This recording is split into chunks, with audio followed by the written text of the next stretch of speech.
أعوذ بالله من الشيطان اللعين الرجيم بسم الله الرحمن الرحيم الحمد لله رب العالمين والصلاة والسلام على النبي الأمي المكي المدني القرشي الهاشمي حبيب إله العالمين أشرف الأنبياء والمرسلين خاتم النبيين ورحمة للعالمين بالقاسم محمد اللهم صل على محمد وآل محمد أهل بيت الطيبين الطاهرين المعصومين المظلومين الذين أذهب الله عنهم الرجس وطهرهم تطهيرا اللهم صل على محمد وآل محمد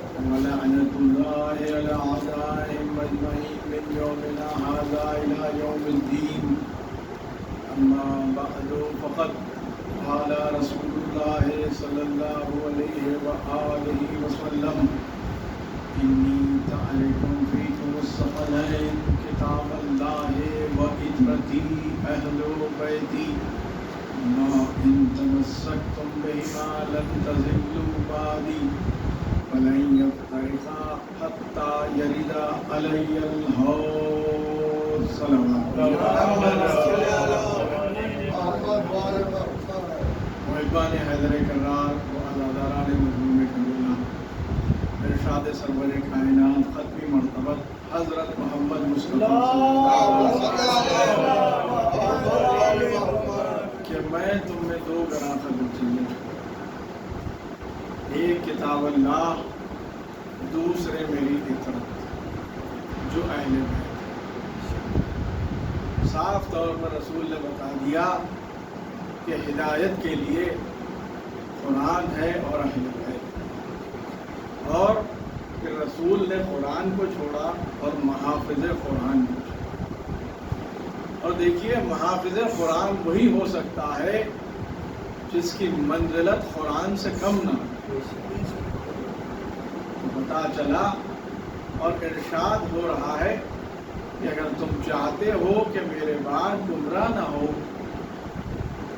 تو یہ دونوں سے تمسک کرو، یہ دونوں جدا نہیں ہوں گے یہاں تک کہ میرے پاس حوض کوثر پر پہنچے۔ تو صاف طور پر رسول اکرم اس دنیا سے پردہ فرمانے سے پہلے امت کا خیال اتنا تھا کہ امت کہیں گمراہ نہ ہو، کہیں در در نہ بھٹکے، اور پھر دنیا بھی سنور جائے اور آخرت بھی سنور جائے، اتنا خیال رکھتے ہوئے حالانکہ رسول کو قلم اور دوات نہیں دی گئی، اور آخری وقت جب تھا رسول کا لوگوں نے کیا سلوک کیا آپ جانتے ہیں، لیکن رسول نے امت کا خیال کرتے ہوئے قرآن اور اہل بیت کو چھوڑ کے بتایا کہ دیکھو اگر یہ دونوں سے تمسک رکھو گے تو تم اپنی دنیا سنوار لو گے، آخرت بھی سنوار لو گے۔ لیکن اب یہ امت کی بدبختی کہیے یا بدنصیبی کہیے، جو کہیے کم ہے، جبکہ سب کچھ سامنے ہے، پیپر آؤٹ ہو گیا ہے، اس کے بعد بھی اگر نہیں مانے تو یقیناً وہ اپنے جہنم کا سامان بنا رہے ہیں۔ اور یہی بات تھی کہ جب رسول نے فرمایا تو کسی شخص نے کہا کہ مجھے قرآن کا کہنا تھا کہ اللہ نے بھی اس شخص کو ہر قدم پر مولائے کائنات کے در پہ لایا، اور پھر کہنا پڑا کہ اگر علی نہ ہوتے تو میں ہلاک ہو جاتا۔ تو پتہ چلا کہ اگر خالی قرآن کو لوگے تو پھر ہلاکت کی نوبت آ جائے گی، کیونکہ ہلاکت سے بچانے والے اہل بیت ہی ہیں. پہلی بات تو ہلاکت کہنے کی ضرورت ہی نہیں پڑتی اگر اہل بیت سے محبت ہو.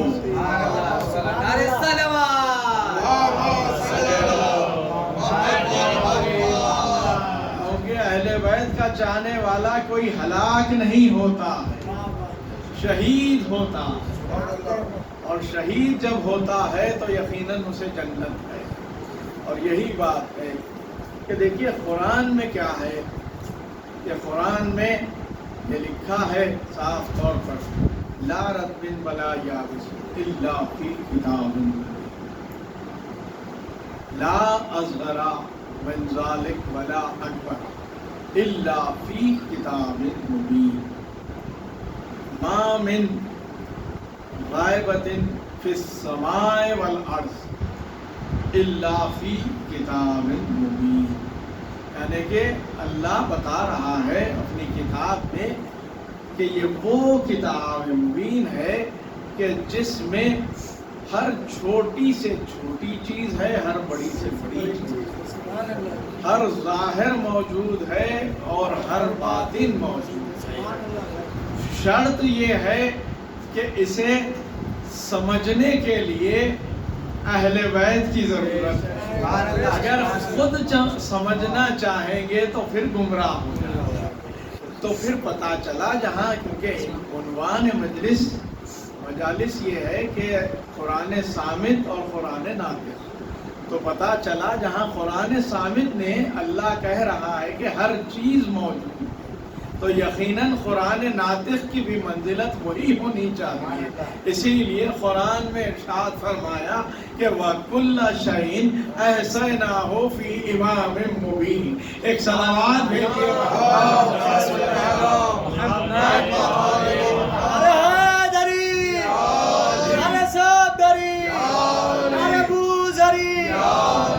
اسلام جناب ابو طالب پہ بلند تر صلوات. پتا چلا کہ اللہ نے ہر شے کا ایسا رکھ دیا امام مبین.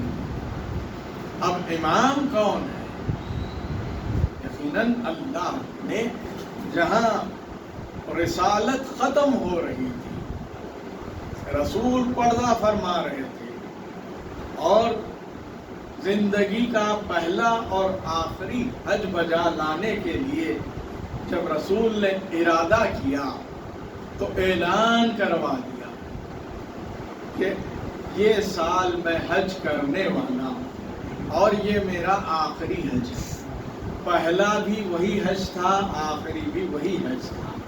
تو ایسے میں کون نہیں چاہے گا مسلمان کے رسول کے ساتھ حج کیا جائے. یہی بات تھی کہ امت امڑ پڑی، ہر جگہ سے لوگ آنے لگے، اور پھر وہ وقت بھی آیا کہ رسول نے حج کرایا، اس جگہ کا طواف بھی کرایا کہ جہاں اللہ نے اپنے ولی کو بھیجا تھا. اس جگہ کا طواف کرا کے بتایا کہ دیکھو میں یہ طواف اسی لیے کرا رہا ہوں کہ تاکہ بعد رسول تمہیں علی کو یاد رکھنا ہے.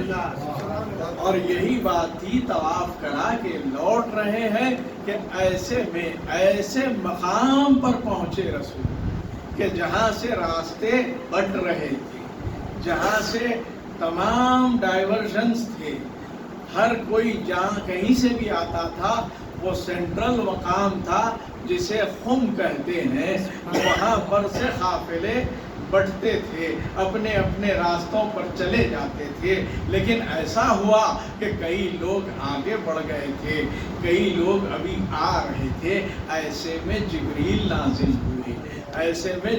نازل ہوئے. دیکھیے یہاں پر کئی امت کے لوگ یہ کہتے ہیں کہ معاذ اللہ پہلے تو رسول کا مقام اپنے سے گرا دیتے ہیں، کہتے تو اپنے جیسا ہے، لیکن اگر آپ کتابیں پڑھیں گے تو اپنے سے زیادہ گرا دیتے ہیں معاذ اللہ رسول. تو جب وہاں اور یہ بھی کہا جاتا ہے کہ رسول معاذ اللہ جبریل کے محتاج تھے. اگر جبریل وہی لاتے تو پھر رسول وہ بیان کر سکتے. حالانکہ اللہ نے بھی بتا دیا کہ تم ایسا کہتے ہو تو میں اب ایک پیغام ایسا ہوگا کہ جبریل تو لے جائیں گے لیکن وہ پیغام کیا ہے جبریل کو بھی پتا نہیں ہوگا. کیونکہ معراج پہ جب رسول کو بلایا تھا اور وہاں پر ولیوں کی محفل تھی، مولائے کائنات بھی تھے، رسول اکرم بھی تھے، ایسے میں پیغام دے دیا گیا تھا رسول کو اور کہا تھا جب رسول زمین پر آئے لوگوں نے پوچھا کہ یا رسول اللہ معراج پر کیا کہا گیا؟ تو پھر جبریل نے کہا کہ ما اوہا الی عبدہ اوہا، کہ جو کچھ کہنا تھا ہم نے کہہ دیا، بس اتنا کہہ دیجئے. انتظار تھا ایک ایسے موقع کا کہ جہاں پر اعلان کیا جائے. یہاں پر ولایت ملی نہیں ہے، ولایت کا اعلان کیا گیا ہے. تو ایسے میں جب جبریل پیغام لے کر آئے، آیت لے کر آئے کہ یا ایھا الرسول بلغ ما انزل الیک من ربک وان لم تفعل فما بلغت رسالتہ واللہ یعصمک من الناس ان اللہ لا یہدی القوم الکافرین. تو ایک مرتبہ اب آپ اس میں بتائیے کہ جبریل کو کیا پتا چلا ہوگا؟ جب نماز کی آیت لائے تو پتا تھا کہ نماز کی آیت لا رہے ہیں. روزے کی بات تھی تو پتا تھا کہ روزے کی بات ہو رہی ہے. لیکن یہاں پر بس اتنا تھا کہ اے رسول پہنچا دیجئے، جو کچھ آپ کو پہنچایا جا چکا ہے. ایسے میں انتظام بھی ایسا ہوا کیونکہ ولایت کا معاملہ تھا. سلمان سے کہا گیا کہ سلمان ممبر بناؤ، کجاووں کا انوکھا ممبر بنا. میں کہوں یا رسول اللہ آپ اعلان ایسے ہی کر سکتے تھے، کوئی اونٹ پر بھی بیٹھ سکتے تھے، اونچا مقام، یا پھر کوئی ٹیلے پہ چلے جاتے تو شاید جواب دے کہ نادان خاموش، یہ ذکر اہل بیت ہے، ذکر علی ہے جو صرف ممبر سے ہوگا. کیونکہ عرش پر بھی جب آدم سے ذکر کروایا گیا تھا تو نورانی ممبر لگایا گیا تھا اور پنجتن کا ذکر ہوا تھا. ایک صلوات بھیجیے.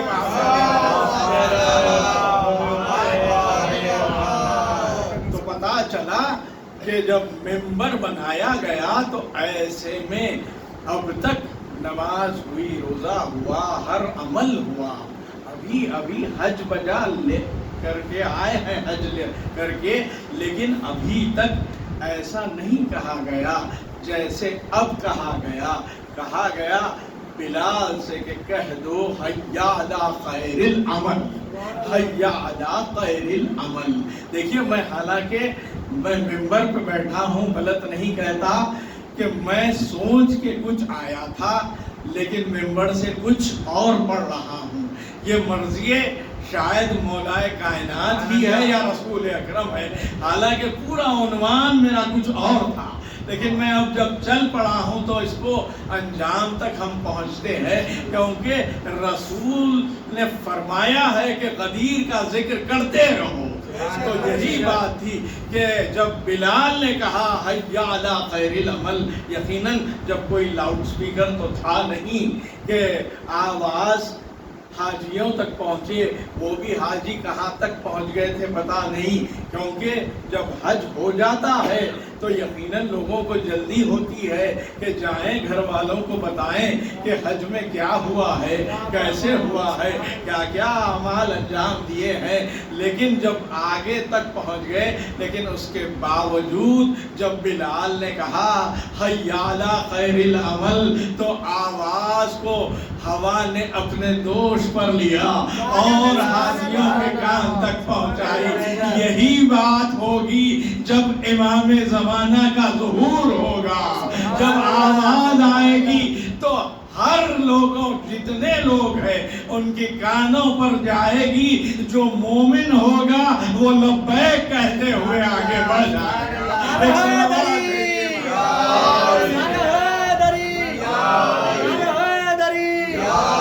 محسن اسلام جناب ابو طالب پہ بلند تر صلوات.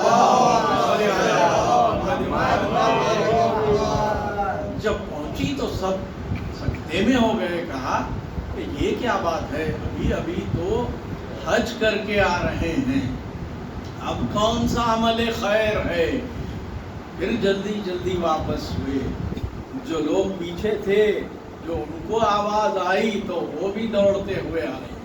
اور جب جمع ہو گئے تو ایسے میں رسول نے ایک طویل خطبہ کیا، توحید بتائی ہے رسول، اللہ کی حمد کی ہے، اور پھر اس کے بعد بتایا کہ یہ حکم الہی ہے کہ میں کہوں کہ من کنت مولا ہو فہذا علی المولا، کہ میں جس کا مولا ہوں علی اس کے مولا ہے.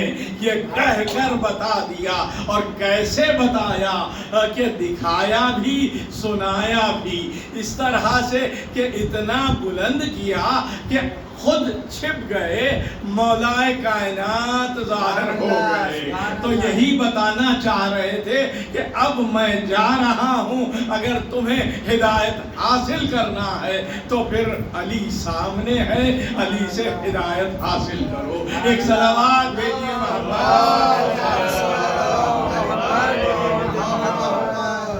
لیکن جب اعلان کر چکے اور پھر دیکھیے رسول نے یہاں یہ کہہ دیا کہ اب بیعت کرو.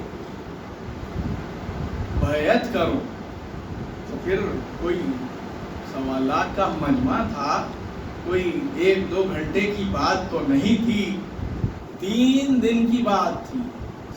ادھر سب کے گھر میں انتظار ہو رہا ہے کہ اب آتے ہوں گے، جب آتے ہوں گے. آج کا دن نکل گیا، دوسرا دن آ گیا. آج بھی جو حاجی جاتے ہیں وہ ٹائم ٹیبل کے ساتھ جاتے ہیں کہ یہ دن جا رہے ہیں اور یہ دن آئیں گے.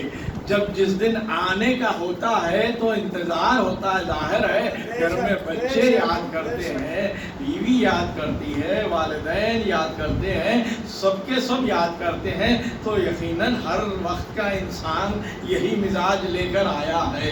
تو پھر جب بھی انتظار ہو رہا تھا ہوگا، لیکن 3 دن روکا ہے رسول نے. لیکن یہاں پر مولا کائنات نے ایک اہم چیز بتائی. اب تک یہ ہوتا تھا کہ بیعت اس طرح سے ہوتی تھی کہ جو بیعت کر رہا ہے اس کے ہاتھ اوپر ہوتا تھا اور جو بیعت لے رہا ہے اس کا ہاتھ نیچے ہوتا تھا. لیکن مولا کائنات نے کہا بیعت ایسے نہیں ہوگی، تمہارا ہاتھ نیچے ہوگا، میرا ہاتھ اوپر ہوگا. بتا کے کہہ دیا. یہ قرآن میں بھی آیت ہے کہ ید اللہ فوق ایدیہم، کہ ہاتھ جو اللہ کا ہوتا ہے وہ ہر وقت اوپر ہوتا ہے. رسول نے مولا کائنات کو کہا کہ یہ ید اللہ ہے، اذن اللہ ہے، وجہ اللہ ہے، ید اللہ ہے اور ولی اللہ ہے. ایک صلوات بھیجیے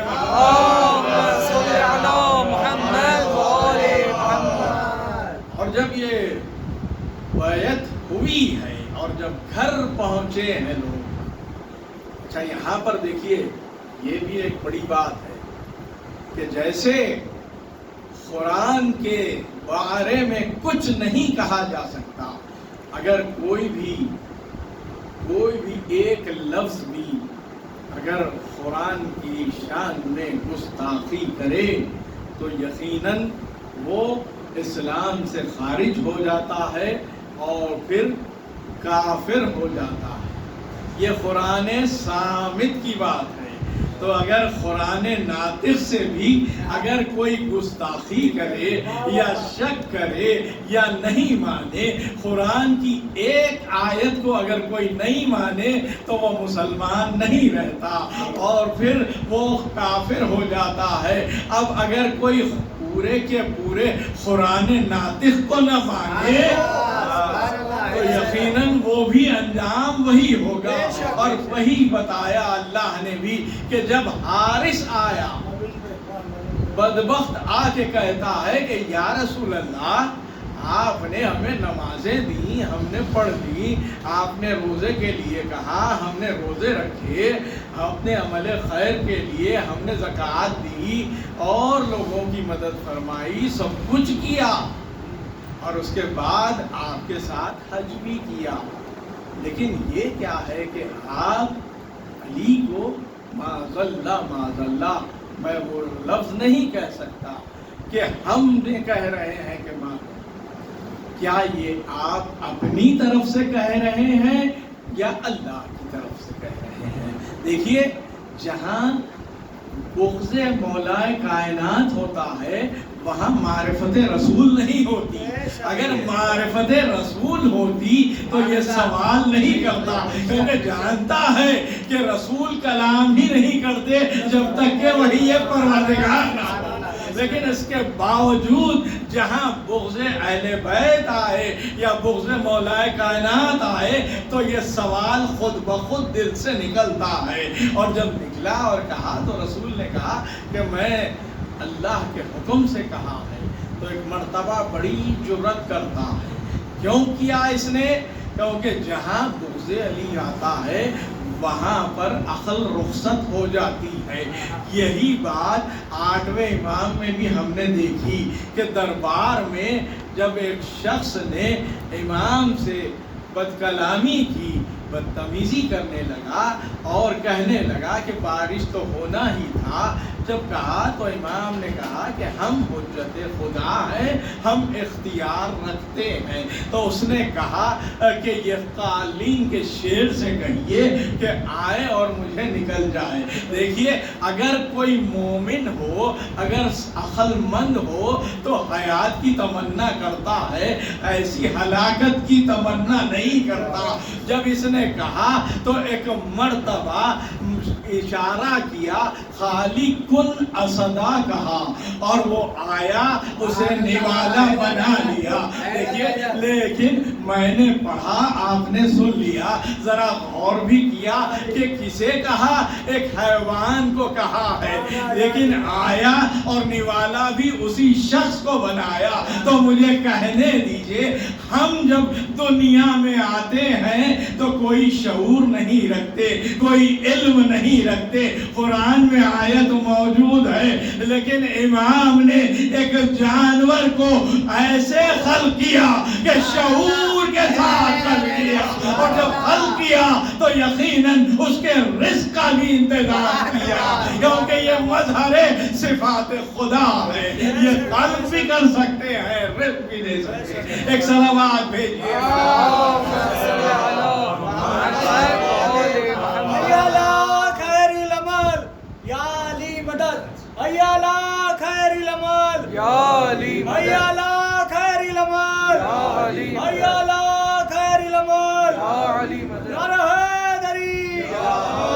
اسلام جناب ابو طالب پہ بلند تر صلوات۔ پتا چلا کہ امام کی عظمت یہ ہوتی ہے کہ امام ہر شے پر اختیار رکھتا، اور یہی بات تھی کہ جب جرأت کی تو ایک مرتبہ دعا کی کہ پروردگار میں نہیں مانتا، اور اگر ایسا ہے تو مجھ پر عذاب نازل کر دے۔ آپ سب جانتے ہیں کہ اللہ کتنا کریم ہے، لوگوں کے گناہوں کو چھپا دیتا ہے، عیبوں کو چھپا دیتا ہے، مہلت دیتا ہے کہ میرا بندہ گناہ کیا ہے لیکن اسے مہلت دو، شاید یہ توبہ کر لے، کیونکہ دیکھیے اللہ بہت کریم ہے، اور یہی تو بات ہے کہ جب انسان کو توفیق ہو جاتی ہے تو توبہ کر لیتا ہے، اور اسی لیے تو کہا کہ من مات علی حب آل محمد فقد مات شہیدا۔ انسان ظاہر ہے ہم سب گناہ کرتے ہیں، لیکن یہ حدیث کیوں آئی ہے کہ جہاں محبت اہل بیت ہوتی ہے وہاں توفیق ہو جاتی ہے توبہ کی، اور جب توفیق ہو جاتی ہے تو انسان پھر پاک اور صاف جاتا ہے۔ لیکن اگر اہل بیت سے دور ہوئے، دیکھیے یہ کوئی بھی ہو، اگر اہل بیت سے اور قرآن سے دوری ہے اور خالی زبانی دعویٰ ہے تو یہ پھر کام نہیں آئے گا۔ ہم نے اماموں کے دور میں دیکھا کہ ایسے بھی شخص تھے لیکن انہوں نے وقت پر پیچھے ہٹ گئے۔ کوفے کا خود دیکھ لیجئے واقعہ، حضرت مسلم کی 18,000 لوگوں نے بیعت کی تھی، لیکن یہ منہ زبانی بیعت تھی، لیکن جب امتحان کا وقت آیا تو یقیناً وہ سب کے سب پیچھے ہو گئے۔ لیکن آج کا دور بھی وبا کا دور چل رہا ہے، ایسے میں آپ نے دیکھا دنیا کے سب لوگ پیچھے ہیں، لیکن کون ہے جو صرف حسینی ہے؟ جو حسینی ہے وہ جانتے ہیں کہ امام کے اختیار میں سب کچھ ہے، اور پھر وہ یہی وجہ ہے کہ فرش عزا پر ہم آج موجود ہیں۔ ایک صلوات بھیجیے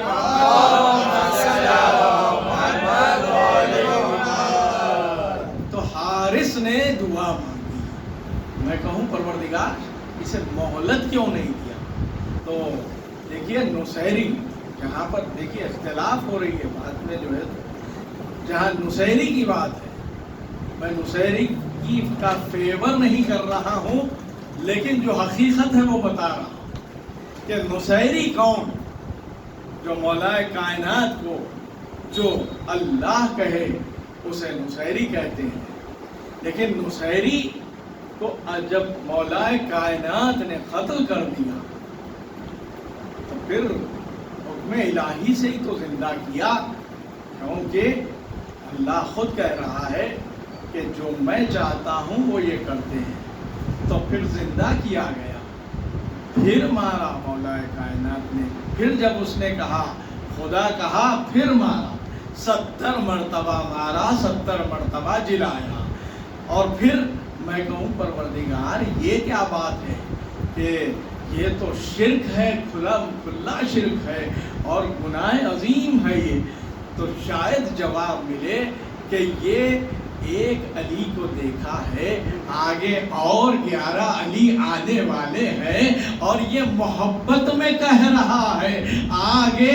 سدھرنے کا امکان ہے، لیکن حارث کا معاملہ یہ ہے کہ میری حجت سے ہی بغض رکھتا ہے اور پھر گیا ہے، اس کے سدھرنے کا کوئی امکان نہیں ہے، اسی لیے ڈائریکٹ عذاب دیا، اور عذاب بھی ایسا دیا کہ ڈائریکٹ دیا۔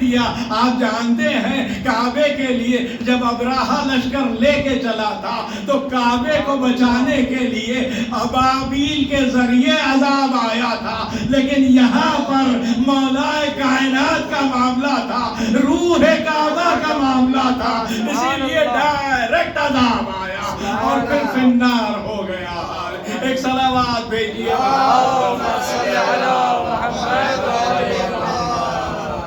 امام کی منزلت اور ہوتی ہے، قرآن ناطق کی منزلت اور ہوتی ہے، اور یہ بات امام حسن نے بتائی کہ امام کیا اختیار، کہ جب ایک شخص آتا ہے اور آ کر مولا کائنات کے پاس آتا ہے، کہتا ہے کہ یا علی میں آپ کی رعایا سے ہوں اور آپ کے شہر کا ہوں، مولا مسکرائے، کہا کہ تو روم سے آیا ہے، شام جاتے ہوئے ادھر آیا ہے، تیرے سوالات کے جواب نہیں ملے، اس وجہ سے تو یہاں آیا ہے، ایسا کام کر کہ 2 بچے ہیں میرے، ان میں سے کسی ایک سے سوال کر دے۔ امام حسن اور امام حسین تشریف فرما تھے، وہ متوجہ ہوا امام حسن کی طرف اور کہنے لگا، جب متوجہ ہوا تو امام حسن نے کہا کہ میں تیرے سوالات بھی بتا دیتا ہوں، اس کے جوابات بھی دے دیتا ہوں۔ کم سنی کا عالم ہے امام حسن کا،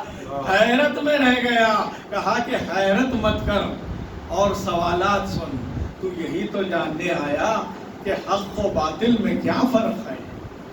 اور پھر کہا کہ وہ 10 چیزیں کون سی ہیں جو ایک دوسرے پر سبق کرتی ہیں، اور عرش الہی تک کون سی چیز ہے جو سیکنڈز میں چلے جاتی ہے۔ ایک مرتبہ کہا کہ بالکل یہی سوالات ہیں، کہا جوابات سن، حق و باطل میں صرف 4 انگل کا فاصلہ ہے، جیسے کہ آنکھ اور کان میں 4 انگل ہیں۔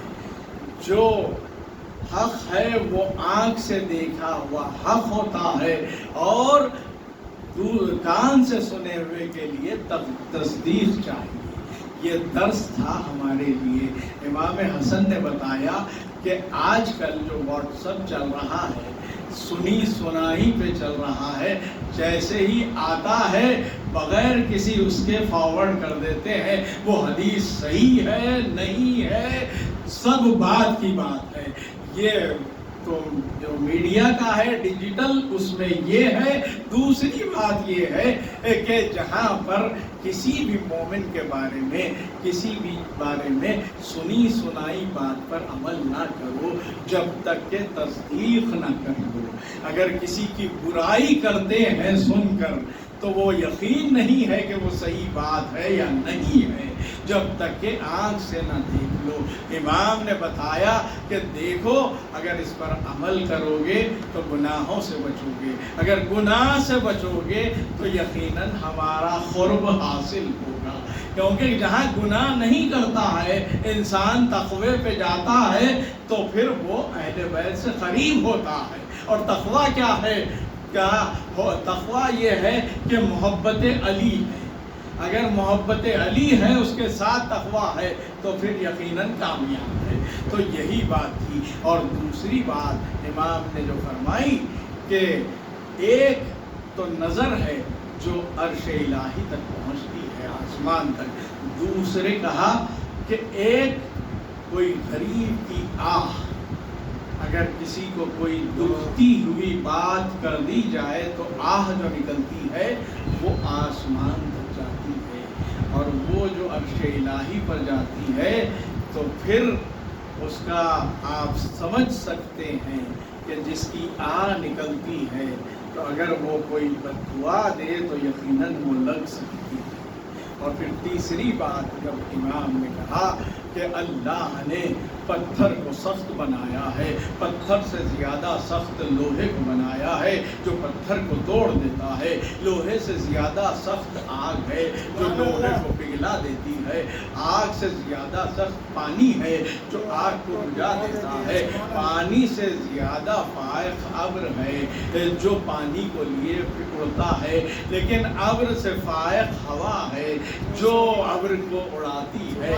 ہوا پر ملک کا اختیار ہے، لیکن ملک سے زیادہ سخت ملک الموت ہے جو ملک کی روح قبض کرے گا، لیکن ملک الموت سے زیادہ سخت موت ہے جو ملک الموت کو بھی آئے گی۔ موت امر الہی ہے، اور امر الہی تابع ہوتا ہے اولی الامر کے، اور ہم اولی الامر ہیں۔ یہ کہہ کے بتا دیا کہ امام وہ ہوتا ہے کہ جس کا اختیار موت پر بھی ہوتا ہے اور حیات پر بھی ہوتا ہے۔ ایک صلوات بھیجیے۔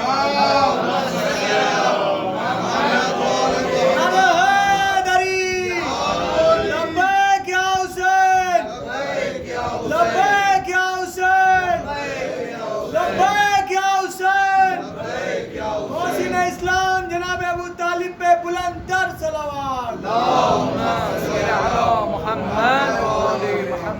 اور شجاعت کا یہ عالم تھا امام حسن کی کہ جنگ جمل میں جب مولا کائنات نے کہا کہ جب محمد حنفیہ کو کہا تو وہ آگے بڑھتے تھے پیچھے ہٹتے تھے، ایسے میں بلایا، کہا بیٹا حسن آپ جائیں، اور جا کے اونٹ کے پیر کو پے گئے، ایک برق کی رفتار سے مولا حسن گئے اور جا کر واپس آ گئے پے کر کے۔ تو شجاعت تو تھی، لیکن دنیا صلح کی بات کرتی ہے، اور وہ بھی جھوٹی بات کرتی ہے کہ امام حسن نے صلح کی کہتی ہے، حالانکہ ایسا نہیں تھا۔ امام حسن سے صلح کی گئی اور امام حسین سے جنگ کی گئی تھی۔ یہی تو بات تھی جب رسول ناخا بنے تھے، دونوں شہزادے تشریف فرما تھے، ایک کے ہاتھ میں ایک زلف تھی، دوسرے کے ہاتھ میں دوسری زلف تھی۔ ایسے میں ایک شخص نے پوچھا کہ یا رسول اللہ، اگر حسن کہیں کہ دائنے چلیں اور حسین کہیں کہ بائیں چلے تو آپ کیا کریں گے؟ تو کہا کہ اے نادان، یہ مشیت اللہ ہے، اور اللہ کی مشیت ایک وقت میں ایک ہی ہوتی ہے۔ یعنی کہ بتا دیا، جو امام حسن کا فیصلہ ہوگا وہی امام حسین کا ہوگا، جو امام حسین کا ہوگا وہی امام حسن کا ہوگا۔ اور یہی بات تھی کہ جب امام حسین نے فیصلہ کر لیا کہ قاتل بچ رہا ہے، نانا کو قتل کیا لیکن بچ گیا، یہاں تک کہ ماں کو شہید کیا لیکن بچ گیا، اور پھر مولا کائنات کو سر پہ ضربت لگائی اور شہید کر ڈالا، یہاں تک کہ رسول سے لے کر امام حسن تک شہید کر ڈالا اور قاتل بچ گیا۔ اب امام حسین نے ارادہ کیا کہ کربلا کو چلتے ہیں اور قاتل کو بے نقاب کرتے ہیں۔ ایسا بے نقاب کیا ہے امام حسین نے کہ قیامت تک اگر کوئی یزید کہتا ہے تو وہ گالی سمجھتا ہے ہر کوئی جو حق پر ہے۔ لیکن ہاں عزادارو، جب کربلا جا رہے تھے اور اپنے محضر نامہ لکھا جا رہا تھا تو ایسے میں ایک شہزادہ آیا، کم سن شہزادہ، آ کے کہا کہ مولا کیا میرا نام ہے؟ تو کہا کہ ہاں قاسم تمہارا بھی نام ہے اور علی اصغر کا بھی نام ہے۔ یہ کہنا تھا کہ شہزادہ قاسم کو جلال آیا، کہا کہ مولا کیا اشقیاء خیموں میں آ جائیں گے؟ دیکھیے کتنا غیردار شہزادہ تھا۔ آزادارو، جب کربلا میں آ گئے اور شب عاشور جب آئی ہے تو ایسے میں دیکھا گیا کہ ام فروا بیٹھی ہوئی ہے اور شہزادہ قاسم کو سامنے بٹھا لیا، کہا میرے لال کل سب سے پہلے قربانی پیش کرنا، ماں کو سرخرو کر دینا۔ آزادارو، اور پھر یہ دیکھا گیا کہ حضرت عباس ہے، شہزادہ علی اکبر ہے، شہزادہ قاسم ہے، باتیں ہو رہی ہیں کہ کل جنگ ایسے ہوگی، کل میں ایسے جنگ کروں گا۔ ایسے میں شہزادہ قاسم نے کہا کہ بھیا علی اکبر آپ میدان میں نہ جائیں، اگر آپ جائیں گے تو چچا کے نور ہیں، آپ آنکھوں کا نور چلا جائے گا۔ اور پھر کہا کہ چچا عباس آپ بھی نہ جائیں، اگر آپ جائیں گے تو چچا کی کمر ٹوٹ جائے گی، میں یتیم ہوں، میں چلا جاؤں گا۔ یہ کہنا تھا کہ عباس نے گلے سے لگایا، کہا قاسم ایسی بات نہ کرنا۔ آزادارو، صبح عاشور نمودار ہوئی، ایسے میں قاسم آتے ہیں، آ کے کہتے ہیں مولا اجازت دیجئے. امام حسین کہتے قاسم میں کیسے اجازت دوں, تم تو حسن کی نشانی ہو. اب جب خیمے میں آتے ہیں تو ماں کہتی ہے کہ قاسم تم اب تک شہادت کا جام نوش نہیں فرمائے. کہا کہ اماں کیا کروں, میں جب جاتا ہوں تو آقا اجازت نہیں دیتے. ایسے میں بیٹھ کر گریا کر رہے تھے کہ یاد آیا کہ بابا نے کہا تھا, ایک تعویذ باندھی تھی اور کہا تھا کہ قاسم جب بھی کوئی مشکل وقت آئے تو ایک مرتبہ تعویذ کھول لینا. دیکھا تو بابا کا خط تھا, چچا کے نام تھا. لے گئے, جیسے ہی امام حسین نے دیکھا بے ساختہ رونے لگے. حسین ایک مرتبہ بھائی کی یاد آئی, اتنا روئے کہ رشک آ گئے. ہاں دادارو, کہا کہ قاسم اچھی سفارش لائے ہو. اور ایک مرتبہ کہا کہ بہن زینب آج کربلا کے بن میں ایک شادی ہوگی. دادارو باراتیوں, میں آپ سے پوچھتا ہوں کہ جہاں شادی کا ذکر ہوتا ہے کیا کالا لباس پہنا جاتا ہے؟ آپ ایک شادی میں تو زرق برق لباس پہنتے ہیں. مولا کائنات کی شادی کا جب ذکر ہوتا ہے, لیکن آج کیا ہو گیا کہ کالا لباس ہے, آنکھوں میں آنسو ہے. تو شاید آپ جواب دیں گے کہ آپ نہیں جانتے کہ دلہا بھی پیاسا ہے, دلہن بھی پیاسی ہے. دادارو عقد ہوا. ادھر قاسم نے کہا کہ چچا جان اجازت دیجئے. ایک مرتبہ سوار کر آیا. حضرت عباس نے ایک مہین سا کرتا پہنا, کوئی ذرا نہیں تھی. اب جو چلے تو میدان میں قیامت کی جنگ کی ہے. ارزق شامی کے 4 بیٹوں کو واصل جہنم کیا. جب ارزق جھومتا ہوا آیا تو ایسے میں ایسا وار کیا کہ آدھا آدھا کر دیا. حضرت عباس دوڑے, گود میں اٹھا لیا. قاسم تم نے بابا کی جگہ یاد دلا. لیکن اداکارو ذرا سوچو, مولا کائنات 3 دن کے پیاسے نہیں تھے. ہائے قاسم کب تک کے جنگ کرتے, عمر ساتھ کے خیمے تک چلے گئے. لیکن ایسے سے ایک خبنے سے ایسا وار ہوا کہ ایک مرتبہ شہزادہ سنبھل نہ سکا. تاریخ کی دیر کھا کے پکارے امام کو, فریاد یا حسین بچا لو غلام کو. ابھی تلوار پڑی تھی کہ ایسے میں ایک ملعون نے ایسا گرد مارا کہ ہائے شہزادہ زمین پر آیا. آواز دی یا ادرکنی. امام حسین, حضرت عباس, علی اکبر چلے, لیکن اشقیاء اسی طرف پلٹے جس طرف قاسم تھے. ہائے غلب ہو گیا. جب امام حسین پہنچے تو قاسم تقسیم ہو گئے تھے. ایک مرتبہ حسین نے کہا میرے لال چچا شرمندہ ہے. لیکن ہزادارو ہر لاشے کو الگ انداز سے اٹھایا, لیکن یہ لاشا ایسا تھا کہ اٹھانے کے لیے وقت لگا. ابا کو بچھایا, قاسم کو جمع کیا.